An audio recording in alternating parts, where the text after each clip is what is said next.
आज वीडियो की शुरुआत एक एक्सरसाइज के साथ करते हैं। ये फिजिकल एक्सरसाइज नहीं होगी, ये मेंटल एक्सरसाइज होगी।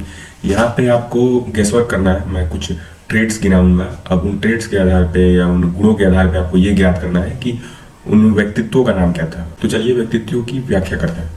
साहस, साहस इतना कि वो स्वयं को अनुशासित रख सकते थे।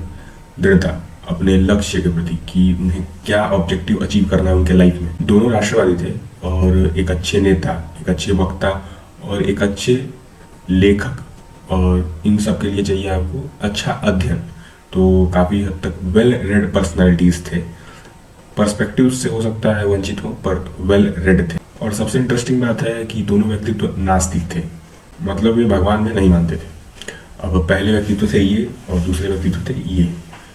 शायद आप थोड़ा सा चौंक गए होंगे क्योंकि इन दोनों व्यक्तित्वों में इतनी समानता थी। मैं ये बिल्कुल नहीं कह रहा कि ये दोनों व्यक्तित्व हमारे लिए एक जैसे हैं। ये व्यक्तित्व हमारे लिए महानायक है और ये व्यक्तित्व हमारे लिए खलनायक है। हमारे लिए मतलब एज अ कलेक्टिव सोसाइटी के लिए।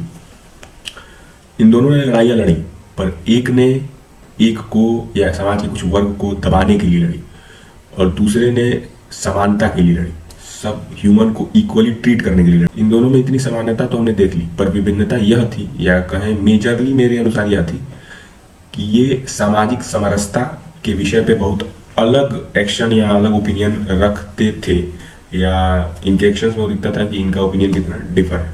अब आप सोच रहे होंगे कि सामाजिक समरसता किस चिड़िया का नाम है। सामाजिक समरसता, सोशल हार्मनी, ये कलेक्टिवली हैप्पीनेस या कलेक्टिवली पीसफुल सोसाइटीज का लक्षण है। अब सामाजिक समरसता ऐसा विषय है कि अगर आप कोई बहुत अच्छे या बहुत महान व्यक्तित्व एज ए इंडिविजुअल भी हो ना, पर आप सामाजिक समरसता में विश्वास नहीं रखते हैं, तो आप महानायक नहीं, आप खलनायक भी बन सकते हैं। सामाजिक समरसता मुख्यतः 4 बिंदुओं पर निर्भर करता है।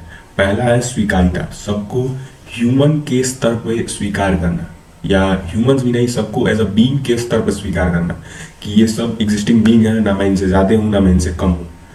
अब जैसे कि आप जानते हैं एडोल्फ हिटलर समाज के कुछ वर्ग के लोगों को वो कीड़े मकोड़े समझता था, कुछ जेनेटिक पूल के लोगों को वो सुपरमैन समझता था। तो डिफरेंस ये है। दूसरा पॉइंट है सम्मान, आपको हर एग्जिस्टेंट बीइंग को उतना ही सम्मान देना है जितना आप स्वयं के लिए आशा करते हैं दूसरों से। इसके बाद अगर आप किसी से मिलते हैं तो आप उसको एज अ बीइंग स्वीकार कर रहे हैं, उससे अपने विचारों का आदान प्रदान करते हैं, तो आप सहमत या असहमत हो सकते हैं। सॉरी फॉर इंटरप्शन, पर मैं फिलोसफी का विद्यार्थी हूँ और मैं चाहता हूँ कि मैं डिफरेंट लोगों से बात करूँ, उनकी समस्याएं को सुनूं और सुन के अपने फिलोसफीज को और प्रैक्टिकल फिलोसफीज में कन्वर्ट करूँ, ताकि मैं एक यूटोपिया का गठन, एक प्रैक्टिकल फिलोसफी का गठन करूँ जिससे समाज और मेरा भी भला हो। ये हमारा तीसरा पॉइंट है।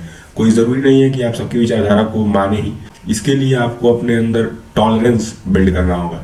चौथा पॉइंट है सहयोग या असहयोग। अगर आप देख रहे हैं कि कोई व्यक्तित्व या कोई व्यक्ति अच्छा काम कर रहा है या वो सही दिशा में आगे बढ़ रहा है आपके अनुसार, आप सहमत थे उस पर, तो अगर आपके पास समय है तो आप सहयोग भी कर सकते हैं किसी भाव में, किसी संसाधन के भाव में, समय में, ऊर्जा में, धन में। जिस तरीके से आप सहमत हैं उस तरीके से आप सहयोग कर सकते हैं।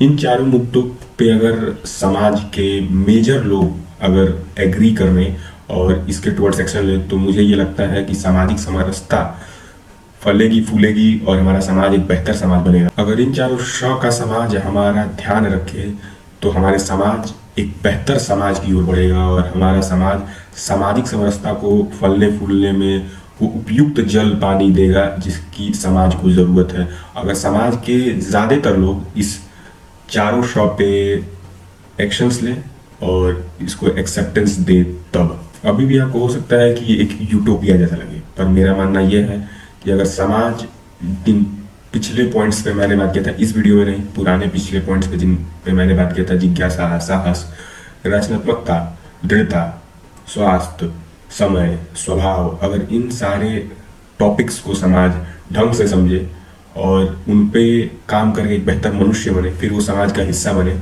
तो वो इंडिविजुअल भी एक बेहतर मनुष्य होगा और वो समाज को भी कुछ बेहतर देगा।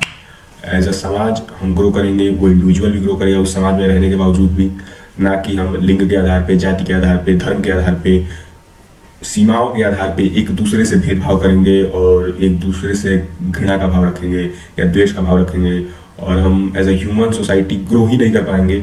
हम बस एक दूसरे से लड़ते झगड़ते रह जाएंगे।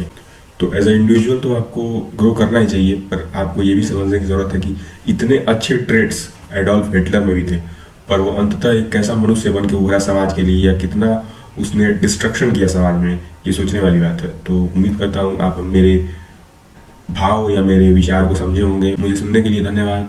Signing off from my side.